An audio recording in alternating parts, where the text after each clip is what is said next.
hamwe nuko biri jewe sinoyihemukira, jewe sinoyivako, jewe sinotakaranga. Naramumenye, naramucakiye, nduwiwe nawe nuwanje. Rero ibihe ndiko ndacamwo nibiruta imbaraga uyu muvyeyi wanje ariwe Kristo, nkwiye kumwumirako kuko niwe azonjabutsa no muri bibihe bigoye. Tarsis Hope Ministry TV ni umuryango washinzwe ugamije gufasha abakene, imfubyi n'abapfakazi batagira kirengera, abana baba mwibarabara, abasangwa butaka, abarwariye mu bitaro ndetse n'imfungwa. Nawe nimba hari umusanzu wifuza gutanga, duhamagare cyangwa utwandikire kuri izo nimero ziri kuri screen.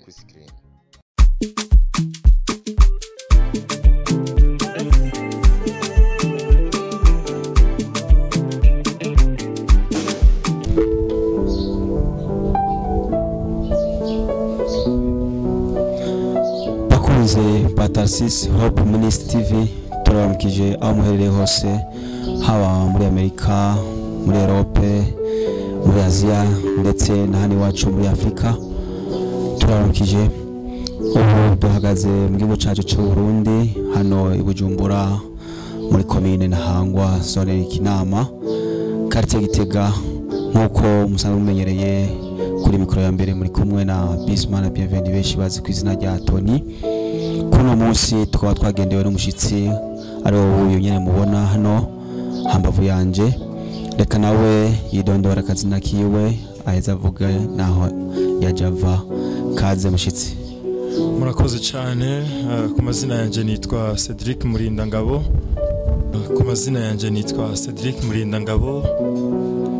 Hama nkaba n'umuvuga butumwa nkorera mu rushengero Vision de Jésus-Christ, iyobowe n'umukozi w'Imana umuvyeyi wacu Apotre Zombayahaga. Nkaba nanje n'umukuru w'ugwaruka, nkongera nkaba n'umukuru avuga butumwa mu rushengero n'ibindi dukurikirana. Rero nivyo bani bahezagire. Ego murakoze ku mwidondoro wawe mwiza. Turumvise yuko musenga muri Eglise de Vision iri hangwaho mu Cibitoki cya Bujumbura 12e Avenue. Ku batarasanzwe batahazi, ubu ndizera yuko mwahumvise ejo nejo bundi muraho ikaze. Mushitsi nawe wumva gute uri hano muri studio yacu ya Tarsis Hope Ministry TV? Harakayaga hanze, umenyereye kuba wicaye indani, uheruka wicaye hari izuba, ariko urumva yuko ariho igitutu ciza, uvyumva gute? Ni vyiza cyane muri ino TV ya Tarsis Hope Ministry, ni muhira ngaha nkunda kubivuga. Dukoreye hanze ni heza cyane kuko hari akajardin, hari akayaga, ni vyiza make imeze neza gose. Ego reka tuguhe akanya kugira ngo utugaburire ijambo ry'Imana urutegurire umunsi. Ego kaze. Murakoze. Rero twinjiye mu mwanya mwiza wo kumva ijambo ry'Imana. Mu nkundire dusenge. Bantumiriye uyu munsi kwigisha ubutumwa bwiza cyane kugira ngo dusangire amajambo y'Imana. Rero reka dusangire ano majambo y'Imana mwe muhoraho yashize muri jewe, kuko nta kiba kibera ubusa. Imana irafise impamvu yakunze ku uyu munsi wakira ino message cyangwa buno butumwa. Kumbura kurarengana mu YouTube ugasanga uguye kuri ino video ntuzi n'impamvu wayuguriye. Rero umenye ko iriko biraba byose n'ubugombe bw'Imana. Kubw'ivyo reka mu nkundire dusenga Imana tuyishimira ko yakunze ko tubona muri ino TV. Mwami turagushimiye Mana yera Yesu Kristo, turaguha icubahiro kurengeye vyose. Uri Imana yacu, uri Imana idukunda kandi twiteka twitwararika. Turagushimiye kubona ukuntu duhaye impwemu z'abazima no kudushikana muri ino TV Mwami ya Tarsis Hope Ministry. Turagushimiye no gusanga nabo nyene bameze neza. Rero tugeze umwanya mwiza wo kumva ijambo ryawe, no kuri mpwemu yera Mwama dutahuze, mpwemu yera dukomeze, mpwemu yera bane natwe muri vyose. Nabagiye kumva buno butumwa Mwami databuja, mpwemu wawe Kristo ashishikare databuja kubayobora muri vyose, kubw'izina ryawe rya Yesu Kristo umucunguzi w'ubuzima bwacu. Amen. Reka mu nkundire dusangire hano majambo y'Imana, kandi ndahaye n'ikaza ariko baratwumviriza. Imana bahezagire. Reka mu nkundire dusome amajambo y'Imana muri iki gitabo cyiza cya Yobu, igice cyaho ni cyambere ku murongo waho wa 21 gushikana ku murongo wa 22 turasoma mu izina rya Yesu Kristo umwami wacu. Ano majambo avuga ngo navuye mu nda ya mama nambaye ubusa kandi nzosubira mu nda y'isi ataco nambaye. Uhoraho niwe yagavye kandi uhoraho niwe agaburura. Izina ry'uhoraho nirishimagizwe. Amina. 22. Muri ivyo byose Yobu ntiyakoze icaha canke ngo yegeke ikibi ku Mana. Amen. Reka kandi mu nkundire dusome mu butumwa bwiza uko bwanditswe na Yohana igice cyaho icya 6 ku murongo wa 66 tugashikana ku murongo wa 68. Turasoma mu izina rya Yesu Kristo. Harimo amajambo aryoshe. Turasoma mu izina rya Yesu Kristo. Havuga ngo kuva ico gihe benshi mu bigishwa biwe bamuva inyuma ntibaba bakijana nawe. Yesu abaza bamwe 12 ati mbega namwe muragomba kwigira? Simoni Petero aramwishura ati tujehe kwande gamwami ko ari wewe ufise amajambo y'ubugingo budashira. Reka nsubiremo uyu murongo. Simoni yishuye Yesu aramwishura ati Simoni Petero aramwishura ati tujehe kwande gamwami ko ari wewe ufise amajambo y'ubugingo budashira. Amen. Amen. Rero natangiye kubivuga kuvana mbere hose yuko ikiba cyose n'umugambi w'Imana. Nariko ndasenga numva ngo bere yuko twovuga nayo majambo y'Imana mwe muhoraho yarashize muri jewe. Twako turasoma inkuru z'umugabo yitwa Yobu. Sinashatse yuko twozisoma ukuntu byagiye biragera ndabidondagure kuri donido, ariko nashatse gucira ku mayange mwandaza kwibasigurira. Mu bakozi b'Imana bahari batubereye icyitegererezo. Yobu ari mu bakozi b'Imana batubereye icyitegererezo. Nasomye aho Yobu ari karavuga ngo navuye mu nda ya mama ndi gusa ngo kandi nzosubira mu nda y'isi ataco nambaye. Nguhoraho niwe bigirura. Yari Yobu. Ku murongo wa 22 bamushingira inahe bavuga ngo muri ivyo vyose Yobu ntiyigeze acumura ku Mana cange ngo yegeke Imana afite kuvyamubayeko avyegeke ku Mana. Ati vyagenze gute? Hari umunsi umwe biratubwira ngo abana b'Imana bari basagaje bari hamwe. Satani agenda bidumbamwo. Imana ibona Satani muri abo bana b'abantu. Bivuga ngo Imana ibwira Satani vuye he? Satani avuze ngo mvuye kuyerera no kugendagenda mu bana b'abantu. Imana itangura yiratira umwana wayo ari we Yobu. Imubwira Satani ati witegereje umusavyi wanje Yobu ukuntu ari umuntu mwiza atunganye agororotse yitondera ivyagezwe vyanje anyubaha yirinda icaha n'igisa naco. Satani yishura Imana ati ngo nuko wamuhaye ibihinda, wamuhaye vyose, waramwubahishije, wamuhaye amasho, umuhereza uruvyaro, umuhereza ubutunzi. Eka Yobu nirurangiranwa, ni gute atobaha atakubasha? Afise impamvu zimutera kukubaha kuko vyinshi warabimuhaye, warabimugabiye. Satani asaba Imana ko yogerageza Yobu. Imana irambwira ngo tora ndaguhaye ubwo burenganzira, mugerageze uko ugomba. Satani atangura kugerageza Yobu, ariko ivyo mugerageza vyose Imana yari yashize ko barriere ku bugingo bwiwe. Usugerageza ivyo ugomba, ariko ubugingo bwa Yobu buri mu biganza vyanje. Rero sinashatse gusoma zino nkuru zose. Ngo hari umunsi umwe Yobu yari yicaye mu rugo yumva inkuru. Haza umwe mu bakozi biwe canke mu baragizi biwe avuga ino nkuru, aramubwira ngo twari twicaye ngo maze twari ko turarisha inka hamwe n'imikogote tubona haza umuyaga urahuhuta urabitwara. Haza uwugira kabiri aramubwira ngo natwe bwe nyene ngo nije narokotsemo. nari kumwe n'abandi bagenzi banje turiko turaragira intama ngo mugabo haje umuriro igiturumbuka uraza urazikuraho zose urazimara ngo nije narokotse ndumwe haza uwugira gatatu yongera kandi kubwira Yobu umviriza ayo makuru Yobu yari kararonka ateye ubwoba akomakomeye uwugira gatatu aramubwira ngo ingamiya haje ubwoko bw'abakarudayo bigabuyemo kubiri baje barazinyaga bica n'abungere nije narokotse kugira ngo naguhe message hazugira kane uyo wakana aramubwira ngo jewe nari mu rugo abana bawe bariko baragira ceremony mu nzu y'umwana we mukuru ngo bose haje umuyaga w'igihuhuta usujanya kuri yanzu inzu kubitamwo ngo abana bawe bose bapfuye Yobu ahabwa message ziteye ubwoba ahabwa inkuru z'incamugongo kandi ku munsi umwe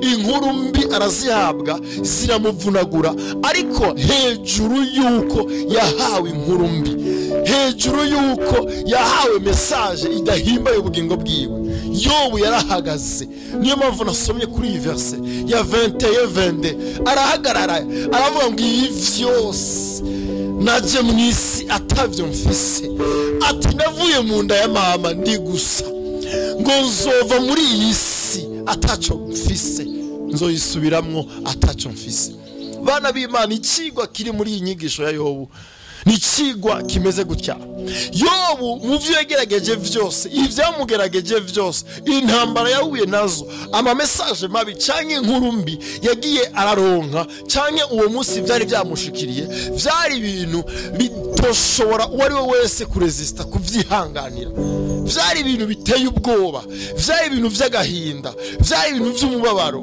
Yobu arishura abo bantu bose yuko ibi vyose nubusa naje mwisi atavyo mfise kandi nzosubira mu nda y'isi ataco njanye mu majambo make yasuzuguye ibigeragezo yasuzuguye ibihe byose ariko arabamwo yasuzuguye amarira ariko aramujamwo yasuzuguye buri kintu cyose agaragaza icubahiro c'Imana murasoma kuri iyi verse yarangije avuga ngo uhoraho Imana nihabwe icubahiro nishemagizwe urazi ko uri mu maganya ugatangura gushimagiza Imana muri ayo maganya Haleluya Amen uri mu gahinda ugatangura kuzamura icubahiro c'Imana uri mu bihe bigoye ugatangura kuzamura ubukuru bw'Imana bana b'Imana afise teme ivuga ngo hejuru y'ibintu vyose biriko birakubabaza ntukave ku Mana usiache Mungu ntukave ku Mana Imana ndiko mvuga uyumireko pemporte uri muri situation iteye ubwoba situation yawe yose niga kumara imbaraga z'umutima niga tumuhemuka nugahemuka Kristo ngo nukuri mu marira ntugahemukire Kristo ngo nuko ariko arakuvuga ntugahemukire Kristo ngo nuko ubuzi ivyo wambara ntugahemukire Kristo ngo nuko ubuzi ivyo ufungura ntugahemukire Kristo ngo nuko imiryango yagutaye ntukave ku Mana pemporte situation zawe ntukare kuri Imana pemporte ibihe vy'amarira ntukemere kuva ku Mana ntukave ku Mana umira kuri uyu mucunguzi wacu Yesu Kristo Yobu yararonse ibigeragezo ariko yagumanye n'Imana yateba hamwe nuko biri jewe sinoyihemukira jewe sinoyivako jewe sinotakaranga naramumenye naramucakiye nduwiwe nawe nuwanje rero ibihe ndiko ndacamwo nibiruta imbaraga uyu muvyeyi wanje ariwe Kristo nkwiye kumwumirako kuko niwe azonjabutsa no muri ibi bihe bigoye bitubwira harageze igihe Yobu umugore wiwe amwitegereje Yobu ivyamubaye ko si ivyonyene gusa vy'abana no kubura ubutunzi n'ibindi oya hageze igihe ibikomere canke ibintu bimeze nk'ibihute bimwuzurako mu mubiri wose ubera nk'umuntu agwaye imirembe atangura kujojota amaraso n'amazi ariko aguma ku Mana biravuga ngo umugore wa Yobu yegira Yobu arambwira ngo wopfa umutuki iyo Mana yawe ukifira wahitutse Yobu yishura umugore ngumeze nk'umugore umwe mu bipfapfa ni gute woshima Imana mu vyiza gusa umubiri ukayivako ntugahemukire Imana, ntukave ku Mana, ntukareke inzira y'agakiza ngo nuko urusaku ruri inyuma yawe, ntukareke inzira ya Kristo ngo nuko uri mu ntambara, ntukave ku Mana. Nshuti uri kuranyumviriza, nshuti y'umusaraba, uyu munsi ndakuzaniye ubutumwa bwo gutava ku Mana. Umirako, guma ku Mana. Imana niyo ifise solution y'ivyo bintu byose ubona biri muri we bigutera gushaka guhunga Imana. Haleluya. Bibiri tubwira ngo igihe kimwe Yesu yagaburira abantu ibihumbi n'ibihumbi. Mugabo Yesu amenya yuko abo bantu iyo baje kuri we baza bafise mission yo kuronka ya mitsima cyangwa wa mukate.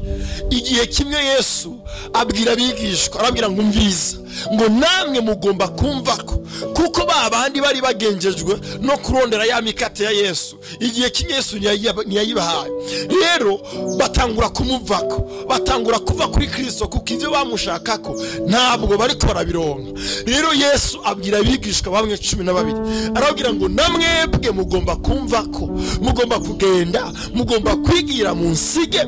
Simoni Petero arahaguruka abwira Yesu ngo twokuvaho tukajahe, tuwende wapi? Twokuva ko wowe tukajahe? Niho twasomye aha muri Yohana 6:66 gushika ku 68. Petero yishura Yesu ngo twokuva ko tukajahe, kwari wewe ufise amajambo y'ubugingo. Haleluya. Ni wowe ufise ubuzima, ni wowe ufise ibisubizo, ni wowe ufise insinzi, ni wowe ufise kudutsindanishiriza, ni wowe udutabara, ni wowe uducira inzira, ni wowe muvyeyi wacu. Twe twoja hehe? Ninde umuvyeyi tworonka ameze nka Kristo? Ninde umuvyeyi tworonka ameze nk'umucunguzi wacu? Twohungira kuri inde? Twoja he? Ni wewe ufise amajambo y'ubuzima, ni wewe ufise amajambo y'ubugingo, ni wewe ufise kuduhumuriza, ni wewe ufise kudutabara. Bana b'Imana, umviriza umutima wa Petero, umviriza ukuntu yiretruve arisubirako. Sinovuga ko yari kwisubirako, ahubwo yagize kwiyumvira kwa kure. Aravuga none uwova kuri Yesu yohungira kuri inde? Ivy'isi birashira, ubutunzi buragenda, uyu mubiri twambaye tuzowambugwa tugende, ariko Yesu afise iby'ubugingo budashira. Niyo mpamvu Petero yaravyiyumvira avuga ngo twebwe twokuvako tukajahe? Mukundwa, wova kuri Yesu ukajahe? Uri mu bihe bigoye, yego, none ivyo bihe wova kuri Yesu ninde yo bikuruhura? Ninde yo gukura muri ivyo bihe bigoye? Ninde yo gukura muri ivyo bihe vy'amarira? Ninde yo gukura muri ivyo bihe vy'agahinda? Wova kuri Yesu ukahungira kuri inde? Ninde ashoboye kugucira inzira? Ninde ashoboye kwishura imitwaro yawe? Ninde ashoboye kumenagura agahinda kari mu mutima wawe atari Yesu wenyene? Mukundwa, ndakuzaniye ubutumwa bwiza. Umira kuri Yesu, ntukamuveko, ntukamureke. Paulo yandikira Abaroma ngo mbega ni igiki cyo dutandukanya n'urukundo rwa Kristo? Ngo ni inzara n'amarushwa, n'ukwambara ubusa, n'ugutotezwa, n'ukwankwa n'abantu, n'ukutagira abagenzi, ibindi n'ivyo uri kuracamwo byo gutandukanya n'urukundo rwa Kristo. Ntihakagire icyo gutandukanya n'urukundo rwa Kristo. Amina. Umira kuri Yesu numuveko, umira kuri Yesu numuveko. Hari abantu bariko barava kuri Kristo kubera ibihe barimo. Umukobwa muzima akemera gutanga umubiri wiwe bakawusambanya kubera inyungu z'ivyo ashaka. Umukobwa muzima yiyubashe akemera gakora amabwa kubera kunezeza umubiri. Umubiri uzoshirana n'isi, ariko arahiriwe uwarondeye ivy'ubugingo budashira. Harahiriwe uwatunganije inzira yiwe, harahiriwe uhumiye kuri Kristo, harahiriwe umubiri wiwe utigeze umutandukanya na Kristo, harahiriwe uw'amaplante n'amameshe atigeze atandukanywa n'urukundo rwa Kristo. Hariho umuntu yemera gucumura akemera gusambanya kugira ngo bamuhe brochette ya compagnie, kugira bamwambike agahuzu keza, kugira ngo bamushire ko plante nziza, kugira bamusokoze imishatsi myiza, akemera kuva kuri Yesu. Mukundwa, ntukave ku Mana. Nyuma y'ubuzima hariho ubundi buzima. Yesu arakurindiriye. Bibiliya ivuga ngo arahiriwe abanesheje kuko gushikaho bazokwambikwa igitsibo c'intsinzi. Petero aramwishura Yesu, twokuva ko tukajayo tuje tuhungire kwandi? Ninde yoturuhura? Ninde yodufasha? Ninde yodutsindanishiriza atari wewe mucunguzi mwiza? Haleluya shengero ry'Imana. Nukuri ndakwimirije ntihakagira icyo gukora kuri Kristo. Yobu yarabuze ibyabuze byose. Hari abantu bobura gusa probox yaguze akava kuri Yesu akemera kuja mu bupfumu, bo kwiba telefone ukemera kuraguza. Ivyo bintu bikagukura mu rukundo kw'Imana, bikagukura ku Mana wizigiye. Yo ntihakagire icyo gutandukanya na Kristo. Ntugatakaze ubwizigirwa bwawe kubera ikintu kibi kinyuranye n'ubugombe bwa Yesu. Haleluya. Umuririmbyi yari mwihishurirwa indirimbo ngaha, hari indirimbo nkunda, indirimbo ya 277. Umurinzi avuga ngo mwami tugumane, avuga ngo mwami ubugingo bwacu ni nk'umunsi, ati ni bugufi gose ni buramba, ngo ibinezera byabwo birashira, ngo mwami udahinduka tugumane. Arongera aririmba ngo gumana nanje kuko umunsi urakuze, ngo raba burije ntusige ndumwe, yo ntusige ndumwe, ngo mwami gumana nanje. Uyu n'umuririmbyi ariko aririmba indirimbo avuga ngo gumana nanje, gumana nanje, gumana nanje. Umviriza igitero ca gatatu, ngo igitero ca gatatu ariko araririmba avuga nta naryo mukiza ni wowe ngomba, tutabanye satani yonesha, ububasha bwawe nibwo bunkiza, tugumane mwami tugumane.